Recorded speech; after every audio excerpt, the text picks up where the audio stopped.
जी दोस्तों, कैसे हैं आप सब। तो जैसे कि आपको पता है कि हम लोग बेलारूस के वर्क परमिट्स करवा के दे रहे हैं। टोटल टाइम जो हम ले रहे हैं 45 टू 60 डेज का टाइम ले रहे हैं, जिसमें आपके वर्क परमिट, जिसमें आपकी अपॉइंटमेंट, जिसमें आपका वीजा, हर एक चीज ओके हो जाती है प्रोटेक्टर तक। ठीक है, बाद में आपने टिकट लेना होता है, फ्लाई करना होता है। 2 महीने के अंदर यानी 60 डेज के अंदर आप फ्लाई कर सकते हैं। यहाँ पे कुछ दोस्तों का क्वेश्चन आता है कि बेलारूस का वर्क परमिट इतना महंगा क्यों है। तो मैं आपको ये चीज क्लियर करता हूँ। वर्क परमिट की फीस पे करनी होती है। फिर इसके बाद पाकिस्तान में आपको पता है कि वर्क परमिट की अपॉइंटमेंट आजकल नहीं मिल रही, अपॉइंटमेंट की फीस भी पे करनी पड़ती है। ठीक है, उसके साथ साथ फिर आपको पता है कि पाकिस्तान में जब बंदे को ट्रैवल करानी होती है तो मोस्टली जो हमारे पाकिस्तानी भाई हैं वो नए लोग होते हैं, जो फ्रीक्वेंट ट्रैवलर नहीं होते या जिनकी कोई ट्रैवल हिस्ट्री नहीं होती।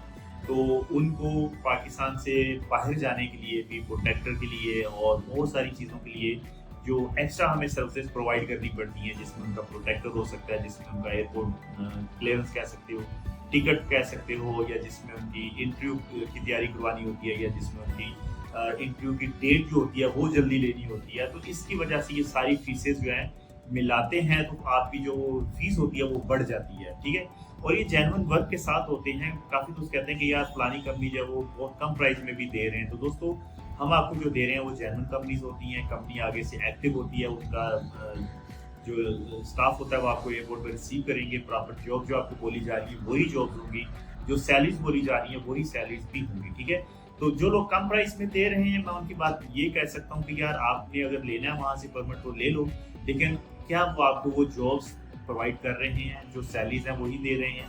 क्योंकि हम आपको जो बोल रहे हैं हम आपको वही करके देंगे, चाहे वो टाइम, चाहे जॉब, चाहे आपका सैलरी हो गई। ठीक है, तो हम उसी हिसाब से करके देंगे और एक्यूरेट सारी सर्विसेज उसमें मिला के, कुछ भी हिडन नहीं होता।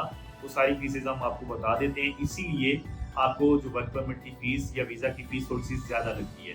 बहुत सारी कंपनीज क्या करती हैं कि वो वीज़ा की जिम्मेदारी नहीं लेंगी, वर्क परमिट दे देंगे, उसके बाद उनका काम खत्म। ठीक है, हम वीज़ा तक, जॉब तक, वहाँ तक पहुँचने तक, बल्कि आप वहाँ पहुँच जाते हो, आपको काम अगर समझ में नहीं आता तो आपको जॉब स्विच भी करवा के दूसरी जगह भी हम करवा के देंगे। ठीक है, तो हम आपको छोड़ने वाले नहीं हैं, हम आपको हर जगह आपका साथ देने वाले। ठीक है, तो थोड़ी सी फीस हो सकता है हमारी ज्यादा होगी, बट हम आपको सर्विसेज भी उस हिसाब से प्रोवाइड करेंगे। आई होप सो ये पॉइंट आपका क्लियर हो गया होगा। Thank you.